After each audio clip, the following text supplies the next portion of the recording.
Hello everybody, and welcome to this week's live chat for the Free Motion Challenge Quilting Along. I'm Angela Walters, and we're talking about quilting and specifically about the swirl chain and elongated swirls. I'm so glad that you have joined me. If you're joining me live, this is such a fun opportunity for me to connect and answer any questions that you might have about the video tutorials that I've been putting out there. But it's also just really fun to see everybody chatting and kind of a different way to connect. So it's been a lot of fun throughout the last few months doing this, and I look forward to continuing it. As long as people are watching, I'm definitely going to be doing it. So happy May. I know this is traditionally a very busy month for a lot of people, so happy Mother's Day to all you mothers out there. Just so happens this week both my girls have birthdays and my son's graduating high school next week. So it's been fun and hectic, but I always look forward to taking a moment to sitting to my quilting machine and just quilting away. It's definitely my therapy and how I carve out a little time for myself. So if you've ever wanted to try machine quilting, I hope you'll join us through the video series where we're talking through basic designs and really kind of building our skills. And every week I release a tutorial where I show you how to do a particular design or technique, and then we have this live chat where I answer your questions live and kind of reiterate or go into a little bit more detail about the designs. So this week's challenge was the swirl chain and the elongated swirl. And I said last week that this is one of my favorites. Now, I do have to admit that I say all of them are my favorite, so there is that.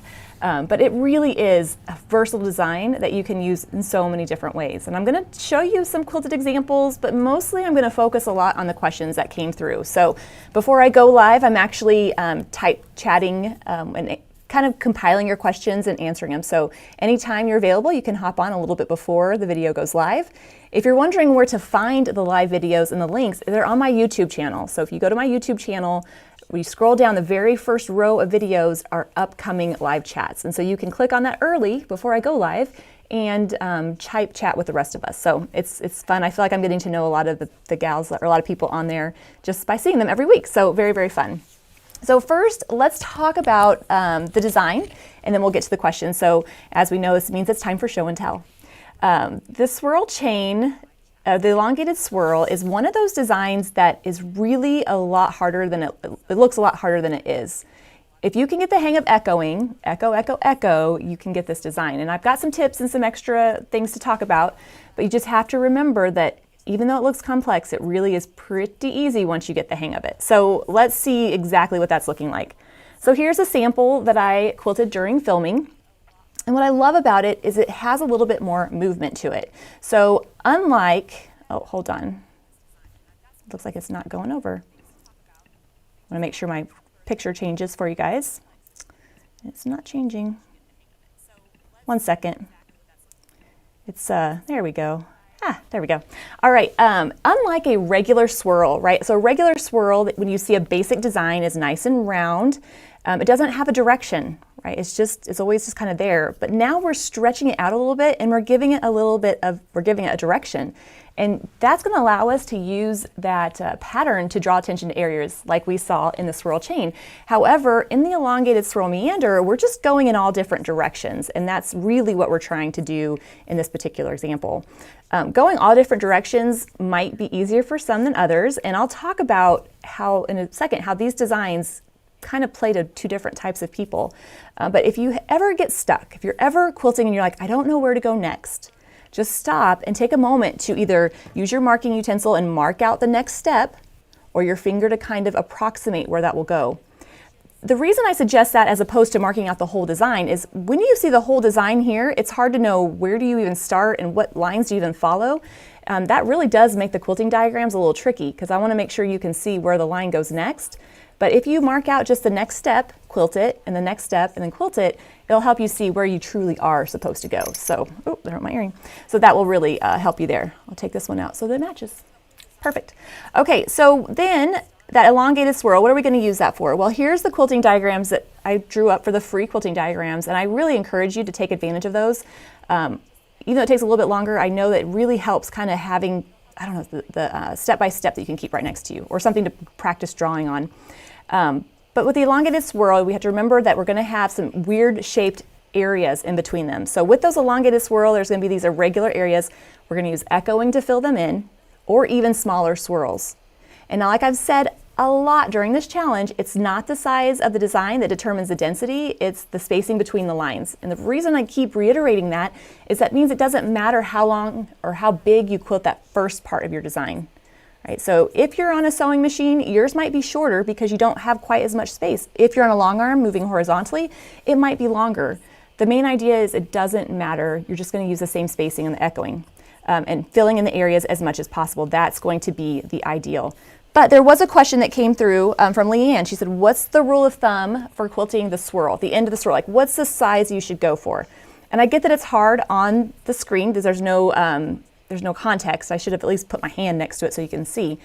And before I get the answer to that, I'm going to tell you that this is just my preference, right? It doesn't matter. I'm going to keep reiterating, it does not matter as long as you keep it all spaced with the density that you want. But for those of you that do like a rule to follow, I usually keep mine about quarter size. And there's a reason for this. If I'm going to start echoing around that swirl and building it up, that echo is going to get bigger and bigger and bigger. And it's harder to sustain that echo through bigger swirls. So if I start a little bit smaller, I can add some more around it before it becomes too big. If I start off with a really big swirl, I might just echo inside of it to make them, fill in the area. So that's the kind of stuff I don't want you worrying about if you're just trying to get the hang of the design. I think sometimes we can try to make it a little bit more complex than it needs to be. I know that I definitely have the ability to make very basic things very difficult in general life, so we don't need to do that in quilting. So if you want a rule of thumb, aim for a quarter, make it nice and small, and then build up around it. Usually it's going to be a little bit easier. And if you find that you're having trouble getting those swirls nice and round, it could be because it's just getting real big and you can add less echoes or make your initial swirl smaller. Plus, another thing I do when I'm quilting at that quarter size, when I come in and come back out, I'm trying to fill in that area as much as possible before I have to move on. That way I don't have to come back later and fill in. But again, it does not matter. Doesn't matter. So for those of you out there that are like, tell me what to do, there you go. For those of you out there that are like, don't tell me what to do whatever you want. It's definitely your preferences. All right, so those are in the downloadable quilting diagrams, the free ones. Now let's see this on some actual quilts.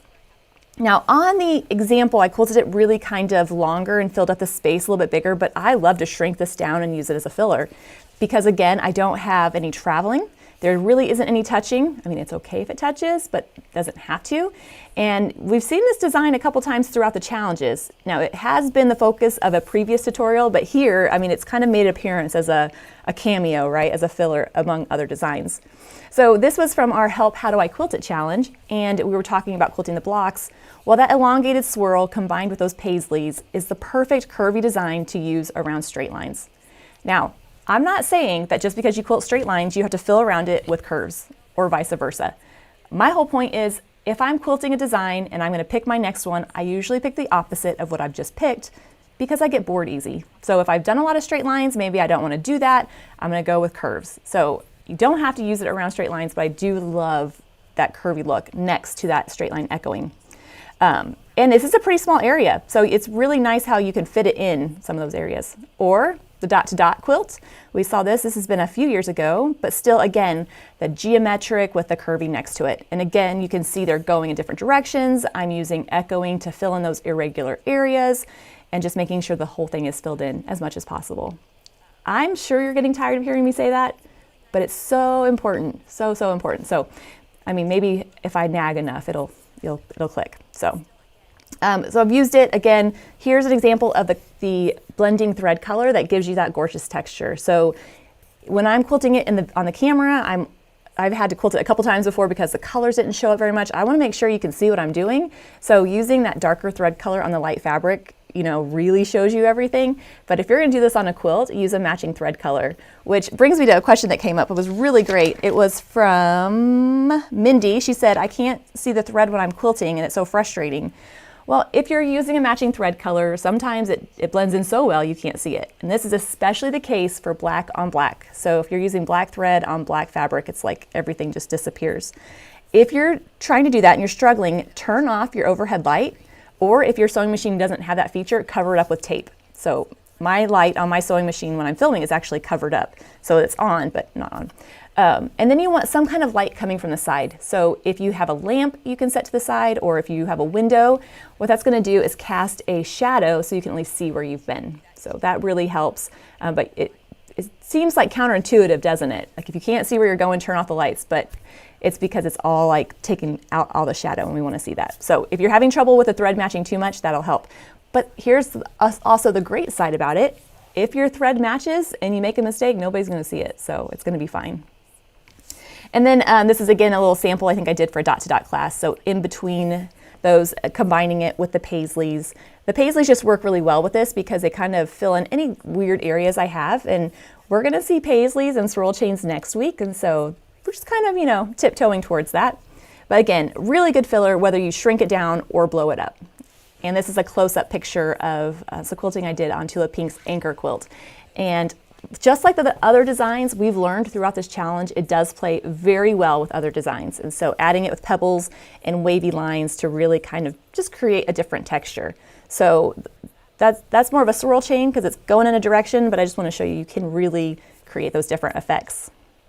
But wait, there's more. Sometimes I feel like an infomercial with all the examples, but I just want to show you what you can do with them. So this is really just my persuasive argument to make you love the design as much as I do. So not meant to intimidate, meant to inspire. Again, it does combine really nicely with other designs. So here I've combined it with some pebbles and some flowers. Just so happens we've already seen those during this challenge, and then some back and forth lines. So if you're having trouble with the elongated swirl, but you feel comfortable with another design, just throw one in every now and again until you become comfortable with it. And that was a great question because Mary asked that. She said she's struggling with combining designs. She kind of can't figure out how to switch between one and the next. That's a simplification of her question. But so this came up when we were doing demos the other day in the shop. We have a quilt shop in Liberty, Missouri.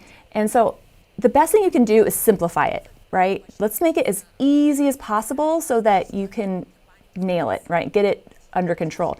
So first of all, you don't have to combine designs. If you're the type of person like I want to quilt one thing and I want to quilt it everywhere and I want to get that done, perfect. That's great. It's going to look awesome. But if you want to try switching between them because you're like me and you get bored a little easily, or you want the fun texture, then one thing you can do is just start with two. Just start with two designs. Pick two. Say swirls and pebbles. And then give yourself a routine to follow. So I'd say, Angela, I'm going to quilt 2 swirls and 4 pebbles. 2 swirls and 4 pebbles. Sometimes giving yourself a routine to follow will help take some of the decision making out of it. And then as you get comfortable with it, then you can change up your routine or you can start incorporating other designs. So don't have to make it difficult. Just try to make it the very most basic you can and then build up from there. Another thing that will really help is pick designs that are similar in shape.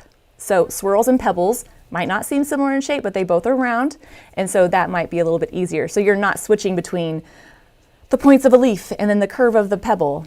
You'll definitely get there, but just practice and then kind of build and add to it as you go. The best example I have for this, and it's kind of abstract, but hopefully it makes sense, it's just like handwriting, right? We write our letters and we string them together, but it wasn't always that way. We had to learn our letters first, and then we had to learn how to string them together, and then we just do it, right? And we can make it different sizes. We can sign our name big or small. It's the same thing. So try not to overwhelm yourself. Try to make it easy and combine designs. And then pretty soon you'll be switching all sorts of stuff. The joke I made, which was super funny in person, it might not land here, or if you have a friend that's watching you quilt, they can yell out random designs as you're quilting and you can quilt them out, switch between them. So I thought that would be kind of fun. Or like a pair of dice that you roll that tells you what to quilt next. So combining designs, really fun to do. And this is just a real up close detail shot. And then here again, combining it with contrast. So we're going to talk about this with the swirl chain, but here we have like some elongated swirls or some swirl chains in there, but they really stand out because I have something different around it. So there's that back and forth line, and I love how the center is a little bit more angular, and then the curviness of it just really looks nice. So again, this looks great whether you combine it with contrasting designs or other similar things to create some really cool effects. And I know that sometimes I say things like, I love it to add movement to a quilt. Well, I just mean like I want it to direct the eye somewhere or away from something else, right? So it's not so much that the swirls are moving, but the idea that that direction can help kind of create those secondary effects. So perfect example. All right, but the question that came up, and I was so excited because I was ready for this, the question was, how do I adapt, 2 questions, how do I adapt designs for Busier Fabrics? And how do I quilt this, how do I make it bigger, right? So the question was, from Jennifer. It was tips for making the design bigger. She said, I know you say just spread out the lines, but I lose definition for that. So yes, if you want to make the design bigger, you're just going to make the space between your echo lines larger. But then the problem there, and that came from, oh, I don't have the name. Anyway, I can't find the question, but the other question was, well, how would you change that up for that? Like, what would it look different? Only thing I would say would be a little different is if I'm quilting this bigger, the echo lines are further apart. That means my swirl is going to get a lot bigger, a lot faster. And so what I'm going to do is probably make my swirl smaller to start with so I can add more echo lines around the outside. But that's about it. Beyond that, it's just going to be quilting further apart. And another thing I guess I could say is less echo lines would be the case. Because as it gets too big for me to add, so I might just echo it once or twice and then move on. So I just kind of let how it's going determine how it goes. How it's going, how it goes. How many echoes I add depends on how the echoing is going. So now I know in this video, I will take a pause. I meant to talk about this at the very beginning. I know that unlike the previous challenge videos, I didn't show how to do this on a long arm. I had every intention of doing that, but the footage that I did record wasn't right, and then I just ran out of time. So I will talk about tips on quilting on long arm, and then hopefully within the next couple of weeks re-record it and release it for you, because I do know that it's nice seeing it on the machine that you're using. So if you remember on the sewing machine, when I'm quilting that swirl, elongated swirl, I like to work vertically. The swirl chain for sure, and even when I'm quilting elongated swirls, it gets hard to go another direction. So the difference between quilting those on a long arm is I feel more comfortable going in all different directions on my long arm because I feel like I can see the space a little bit more. So that would be the main deal. And I would say another thing to take into account is it's a little bit harder to get that round swirl on a long arm. Because on the long arm, we have two sets of wheels. We have the horizontal and the vertical, and we have to kind of engage both of those to get that roundness. So it'd be like trying to make the elongated swirl with an Etch-a-Sketch, if you kind of think of it that way. But if you're having trouble getting that round, just know that you have to move through the swirl a little bit more smoothly and with a little bit more intention, right? So sometimes as I'm going, I'm like, okay, let's just do this, let's just go, and then just go for it. Sometimes if we think if we go a little bit slower, it'll be better, but that's not the case. So anyway, spreading out those lines is going to make it fill the area faster. And then the other question that I forgot was, how do I adapt these for Busier Fabrics? Well, we can see here in this picture that this is a Busier fabric. I mean, I did some photo editing so that you could see the quilting. It really does not just show up on its own. And so the biggest difference I make for quilting any of these designs in bigger fabrics is I make them bigger. Because it's going to be faster. You're not going to see the quilting anyway, so let's get it done fast. That's about the only change I make. So it's a great place to practice the Busier Fabrics, or I try to make an easier version of a design I'm already doing, or spread it out. So here's a little bit of context for you for how far these lines are spread out. So they're, a good 1/2 inch, 3/4 inch apart. Now let's talk a moment about what I like to call big stitch machine quilting. When I'm quilting on my long arm, I don't use a stitch regulator just because I love the movement and the momentum of the machine, and I don't use a stitch regulator on my sewing machine either. For me, I find that I can get a more fluid line without it. Now, to be fair, I learned without a stitch regulator, so that's probably why. But that also means I get some organic stitch lengths. I'm not worried about the stitch length of the quilt. As long as the stitch is okay, like the construction of it's fine, it's going to hold the quilt together, I don't care if it's smaller or bigger. If my little toe won't get stuck on it when I pull the quilt over me, I'm fine. But you can tell that on those long fluid lines, I tend to get those longer stitches, but as I get to the points of the swirls, if you kind of look in towards the middle, you'll see they get a little bit smaller. That's just normal because I'm slowing down, beginning to change direction. So if you're stressing out about having all your stitches the same length, all I would say is try not to stress out about that. I think consistent stitch length really kind of originated with hand quilting. This is just my opinion, so I don't know, this is just a bonus, but stitch length, keeping that stitch even meant that one thread could hold those layers together. And then I think it became a show thing, so don't do what I'm doing and expect to win a ribbon at a show, but to finish your quilts, don't worry about stitch length. It's going to be fine. And it will definitely even out with practice. So if you're like, but you don't understand, it's close and far and close and far, keep going, keep going. Eventually it will smooth out and you'll get comfortable and it'll be more consistent. Okay. I also like using the elongated swirls to add look of movement, already said that, but like water, wind, anything like that. So any nature-inspired quilts, anything where you want, you know, some kind of windy, it can look like clouds sometimes. Anyway, so this quilt I did for Tula Pink, and I almost pulled it out because you can't see the quilting so great on the background, but I'm hoping you can get a little hint of it. So this quilt is supposed to be a spaceship, obviously, can't you tell? So I used the quilting to add details with the, you know, so I gave it jetpack thrusters, there's a little alien flying it. But the whole reason I'm showing it here is because of those swirls. To me, it kind of looked like smoke coming out, so perfect, let's just do that.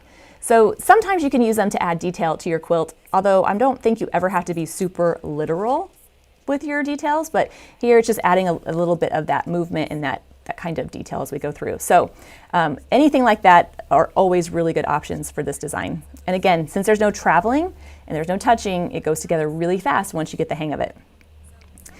So that is going all over, that's creating this all over design, but if we line them up, we can create the swirl chain, which is a really elegant design, and it really can add focus to a quilt, an elegant touch, it can frame things, it's a really handy thing to learn. I'll tell you why I love it is because it's quilted in chunks, right? So even though it creates this one cohesive piece, I'm quilting it a portion at a time. So if I'm working on my sewing machine, I can just quilt my chunks and build off of it, and it looks like I did this big design. On my long arm, it's also incredible because if I want to quilt something vertically, we know that can be tricky because I have to advance the quilt back and forth. So the fact that it's quilted in chunks makes it very, very versatile. And I won't even get into it. Maybe in a chat further on down the road, I can show you how I string these together on a vertical, but once you get the hang of it, it's magic. So the biggest problem with this design though is we are changing directions, right? They're facing away from each other. The only reason I do that is I think they fit together a little nicer. You can make them all go the same way. I might do that if it's supposed to look like waves or something. So that's trickier. And then also trusting that you're gonna fill in around it. If I'm quilting my row of swirls, I'm gonna come back and put more stuff around it, and you gotta trust that that's gonna happen and it's gonna be fine. And for newer quilters, that can be really difficult because you have that swirl chain hanging out there in space and you're like, it doesn't look good. You have to keep going and fill in between it. So let's talk about it a little bit. I'll give you some tips and then there's some questions about this as well. So here's our swirl chain. As you can see, once you put it all together, it's hard to see what goes where. And I will say, when I know how this design goes together, I drew up the diagrams and I was even like, I think I missed something. I think I made it wrong because it goes, oh no, that's right. So it just kind of all blends together when you're done. This is why marking out the whole design before you start is tricky, because you'll get to quilting and you're real close. You're like, I don't know where this is supposed to go. So what I would suggest, if you see at the end that little last swirl, I think that's what you should mark. If you want to mark something, where that swirl is, and then you can echo around it and then mark out your next one. So marking it out as you go. And also you might quilt 3 or 4 and realize you don't need to mark it anymore. And so then perfect, you keep on going. But if you mark out that whole design, I think it's gonna get confusing pretty quick. But that's just my opinion. I'm only the expert of my opinion. So one of the questions was talking about having trouble making them face away from each other. Marking out that swirl each time, taking a second and seeing where it's gonna go will really help you. The main difference between this on a long arm and a sewing machine, there isn't a whole lot of difference. I will quilt this horizontally on my long arm and usually vertically on my sewing machine. Because when I'm quilting vertically, I can move this way, and when I'm horizontally, that way. On the long arm, it works easier. Excuse me. So one of the questions that came out though was like, well, the spacing between the lines is the density. What about the swirl? Like, how do you make that tail, or how do you make that swirl? I will say, when I'm working on my sewing machine, I make the swirl as long as I can without repositioning my hands. So whatever that is for you. So if I don't have an extended base on my machine and I can only go just a few inches, that's about how long my swirl is going to be. I don't want to have to stop and reposition my hands in the middle of my swirl. It's not the end of the world. It's just I don't like to stop and reposition my hands, which is what I said in the tutorial. So I make it as long as I can without repositioning my hands. I echo, echo, echo, and then move on. So that's kind of my rule of thumb on the sewing machine. On a long arm, it is really easy to make these big, right? It's very, very easy. And then we get into the situation where they're so big, I'm trying to echo around the outside of them. So I'm gonna really try my long arm to keep that swirl nice and quarter size, nice and small, so I can build up around it. Again, we're gonna come back and put more stuff around it. We're gonna hide it or highlight it depending on the effect that we wanna get. So try not to obsess too much about that. One of my favorite things to do with this design though is to quilt them in rows and then fill in between them.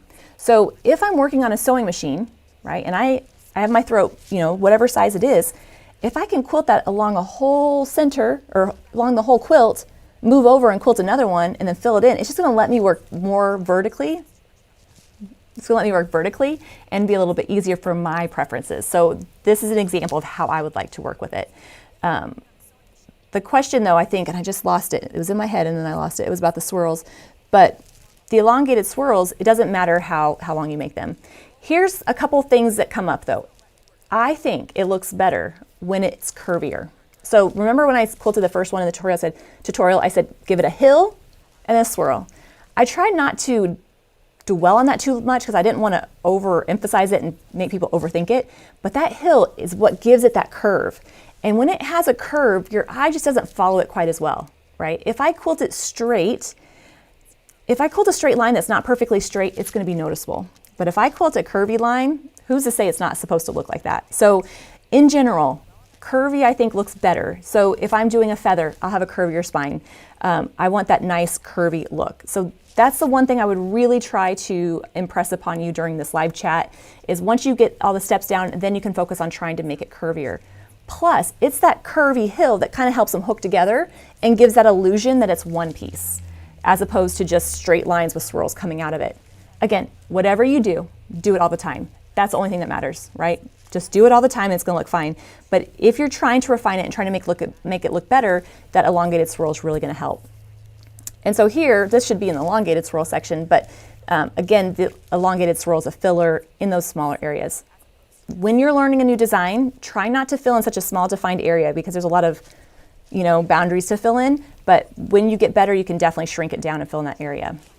So since the swirl chain is made in sections, it can easily bend. And this is something that I was trying to get through in the long arm, but I had to cut it out. So the idea is in the swirl chain, we make the next one go out in front, out in front, out in front. Well, here now what we're gonna do is we're gonna make it go a different direction so that it can gently curve or follow an area. So this particular quilt was from an episode of the Midnight Quilt Show, which is no longer a thing, but I wanted to show this. So I love that shape. And I quilted the swirl chain so it kind of echoed that outside bit. And I even quilted it like this kind of oval pointy shape for the inside. And so it's hard to see, but if you look towards the center, you'll see that swirl chain with pebbles on one side and the back and forth lines on the other. Again, I'm just quilting my next section so it goes a little bit different, or it goes the direction I want it to go. If you're struggling with this, mark out a line to follow. So here I could have marked out that pointy oval shape and I could have just quilted my swirl chains so that they fell on that line. Doesn't have to be perfect, just symmetrical. So as long as it's swirls on both sides, it doesn't have to be like the same number or anything like that. Then around the outside, I quilted the swirl chain so that it kind of just mirrored the shape that was in the center. And one side, I did something that's similar, some swirls and leaves, and then on the other side I did something that contrasts with that dense back and forth line. So even though I talk about filling in around it, you don't have to use the same thing on both sides. And so this is a really fun way to add a little bit of a boundary to that filler without going too crazy with it.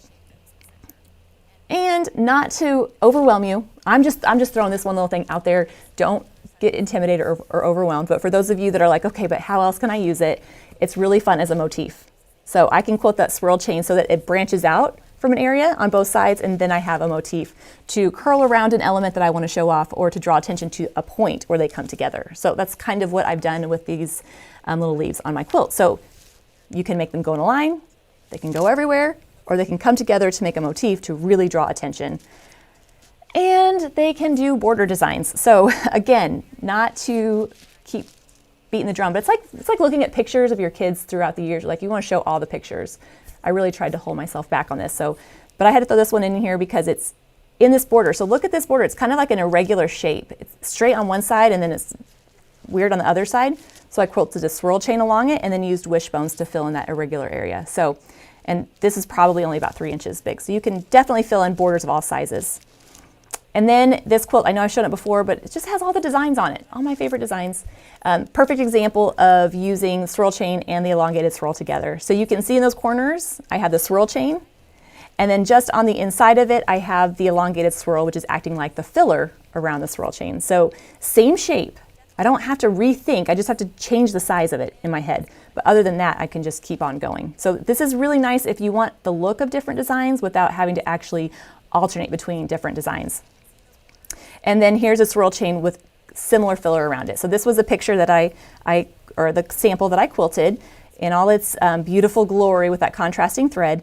But what I want to show you is that what you put around your swirl chain is just as important as the design itself. I cannot stress that enough. So let's look at this in matching thread color. When you quilt your swirl chain or any design that's going to be a focal point or anything that you've quilted that you're going to fill in around it, so feathers, bigger motifs, anything like that, once you quilt it, then you can decide, what do I want to put around it?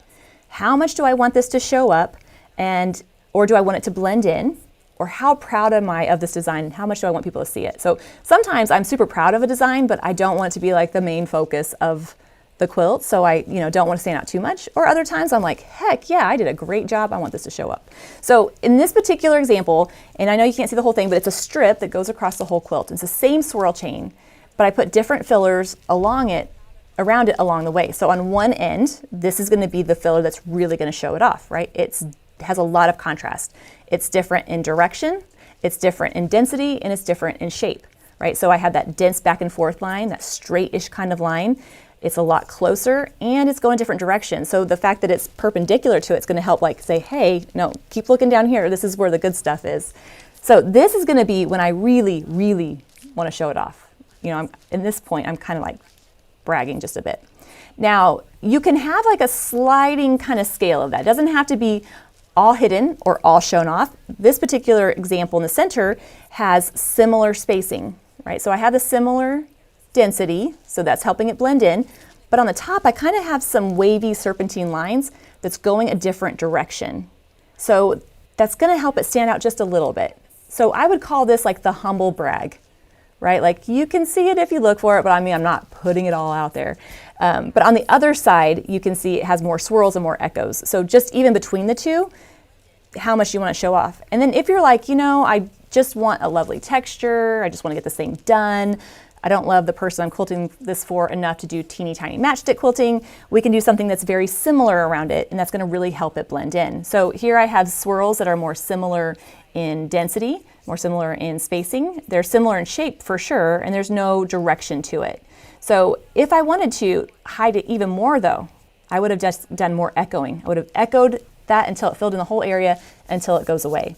Now, this is a part of the video tutorial where I kind of laugh, so when you make a mistake, put more mistakes around it, but it's so true. Because when you have that consistent texture, your eye doesn't know where to look, and so it just sees the overall thing. It doesn't see the individual elements. So this can be very encouraging to you if you're more of a perfectionist and you're like, but I'm worried it's not going to look perfect. Well, it probably won't be perfect because there's no such thing as perfection in free motion quilting, but you can hide it and at least people won't see it. So hopefully that will give you a little bit of encouragement when it comes to that. So again, I know it's a lot of pictures, not meant to overwhelm you, but just to give you kind of an idea of how to use this design. Now, there were some amazing questions, so let's talk about those. First of all, pause. I should have said this at the beginning. Sorry. So those of you that stuck through this whole thing, if you downloaded week 5 expanded resource PDF and you did not get the right one, please email us at customerservice@quiltingismytherapy.com.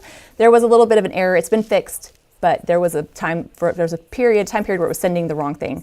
I would blame IT on that, but I am the IT department, so that's my bad. But we'll get that taken care of for you. Okay. Questions about this design. Some great questions came through. So hopefully these will hit between the pictures and these questions. It'll hit all the things we've talked about, hit all the questions that you might have. Lynn asked for tips for consistent spacing on the long arm. So keeping that spacing consistent. All right. So first of all, I would say consistent spacing comes with practice. And I know I even hate saying that because people are like, sure, okay, whatever. But it does. The more you do it, the smoother you get, the more refined it gets. So again, if we're using that analogy of learning how to write your name, the more you do it, the easier it gets and the more consistent it is.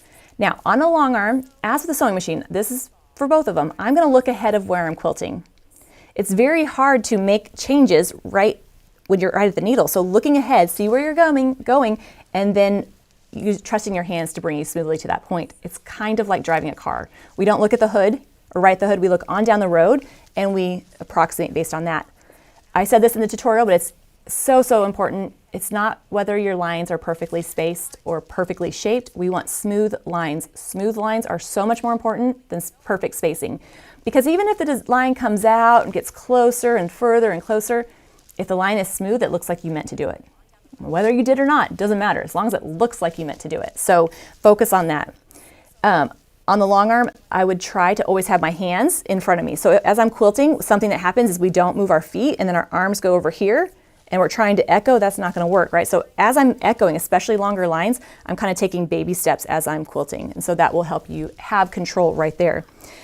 I'll say on the sewing machine part though, when it comes to keeping that consistent spacing, the hardest part is depending on the way I'm going. If I'm quilting vertically, sometimes I can't see where I'm heading, right? I can't look ahead because the machine's in the way. So in that case, you know, I kind of lean back a little bit and kind of try to peer through the needle area. But that means if I come off track, I'm just going to smoothly bring it back. And I know that once I put more things around it, it's all going to blend in. So those would be the tips I'd give you. But in general, I would not focus on it too much because it's going to work itself out. It's kind of like, have you ever been super conscious about the way you're walking for whatever reason? Like you think people are looking at you or whatever, and you just like, I'm walking weird. Why am I walking weird? Echoing is kind of the same thing. The more conscious you are of it, the harder it is to do because you start trying to correct too much. So try really hard to focus on something else in your mind instead of the echo lines, and it'll work itself out. Evelyn asked, any tips on how to make the tail of the swirl? And I think we're talking about the curl, how long to make it. Doesn't matter. Again, I like to make mine about quarter size, and I like to make it as long as I can without repositioning my hands, but that's up to you, definitely up to you. So focus more on the spacing. I won't say it again. I won't keep harping on that. But one thing I want to point out, and this wasn't a question, but I'm going to go ahead and address it. Everybody that did try the two designs, you might have found that one was easier than the other. I'd love to hear in the comments if you found if this is the case. The reason why some people find the meander easier than the swirl chain just has to do with the way the design goes together. I know that some quilters, some people are like, tell me step 1, 2, 3, and 4 so I can follow it and do this how it's supposed to be done. If that's the case, then the swirl chain is usually a good option for you because it's very, very repetitive in its steps. I tend to be more of a just fill it in and wing it and go for it. And the more I try to make it perfect, the worse it looks. And so I tend to do better in general with like meanders or fillers because you can do whatever and fill it in. But some people are like, yeah, if I have a set of rules, I get so focused on them, I can't decide where to go next. So it's interesting that the same design could probably appeal to two different groups of people. Now that's not to say that you can't learn both of them, but if you know yourself and you're like, I don't know, I tend to do better with designs where it has a clear set of steps, then start with a swirl chain. If you tend to like meanders and just winging it, maybe the elongated swirl might be a little bit easier for you. So let me know what you think about that. It's just a little bit of psychotherapy I like to do with quilting. So that's why you might find that some designs are easier than others. That question. Oh, okay, so this wasn't a question, but I just had to address it. So Susan said, it's really hard not to just start digging through my templates instead of doing true free motion quilting. So again, this is just my opinion. If you're using templates, stencils, gloves, whatever, it's still free motion quilting. If you are physically moving the quilt or the machine, it's free motion, whether you're using a ruler, whatever you're using. So if you're doing that, you're doing true free motion quilting, Susan, and I'm proud of you. So definitely keep it up. And then Kathleen asked, how do I turn the corner to quilt 2 rows of swirls? Okay, so you see those 2 rows I quilted. You can turn it, right? Remember, it's done in sections, but man, it's meant for more gentle curves. So I just quilt it straight across until I run into the edge, fill in any of those gaps. I travel down a few inches and then come back. So I'm not turning the corner. I'm running that sucker right off the edge or into a block or whatever. If it's not the edge of the quilt, but it's a defined like border or something, once I hit it, I'll travel up and then echo back. So I'll use that traveling to make it look like it's going behind whatever element that is, but I'm not turning the corner with it in that particular example. And then the last question, where to start the design, right? So it's like, oh, okay, great. I know where to quilt it. Where do I start? Well, first, start wherever you're at. You're like, okay, that's smart, Alec. What I mean is if you're quilting something else, I'm quilting this in the border and then I get to the center wherever you are and I'm gonna quilt this in the center, I'm just gonna start from there. But when you start your first line of quilting, on the long arm, I tend to like to start this from the edge a seam or something, because usually I'm either stabilizing or stitching in the ditch and then quilting it. On the sewing machine, you can start it wherever you want, because you're going to end up filling in around it. So even if that first line doesn't touch anywhere, it's not going to be super noticeable. So try not to worry too much about that. One thing I would say is if I have the choice of where to start, I try really hard not to start most designs in the corner. Because in the corner, it's really, you have your limited space, and I like to at least get one or two right and going before I start dealing with any corners. So if I have the option, I will try to avoid those corners first. So that means even if, like, for whatever reason this design, I happen to be at the corner and this is where it starts, I might travel along the edge a couple inches just to give me a little space to quilt it and then fill it in. That's just my routine. That's just what I do, but you can definitely find out what works for you. So I'm going to just kind of peek in here real quick and see if there's any questions that I missed. Yes, a lot of people were chatting before and during this that putting the designs in a, printing off the diagrams and putting them in a page protector or something plastic so you can draw it with a dry erase marker and erase it is a great option. Very, very fun. And you can quilt this as a border on a circular quilt. You definitely can. And I started to take a picture of it, but I'm like, no, that's too much. But on those Dream Big panels, I actually quilted it so that it worked its way around the whole thing. So if you think about a circle, if I need it to turn a tight circle, I need to make my sections a little smaller, right? So I can turn this corner. So I'm not gonna make them real long, but if it's a big circle, then I can quilt them as big as I can and make it wrap around. So very, very fun. Another thing that helps too is instead of quilting it in a circle, I quilt it so that it runs off the edge. So did you kind of catch that with the two quilts I did that on? It has that big middle center focus, and I kind of pull it out to the corners a little bit and quilt it out here. That's because I don't have to try to hook them into each other or worry that it's perfectly spaced. It's just how I kind of cheat on that. So you can definitely use it in different areas.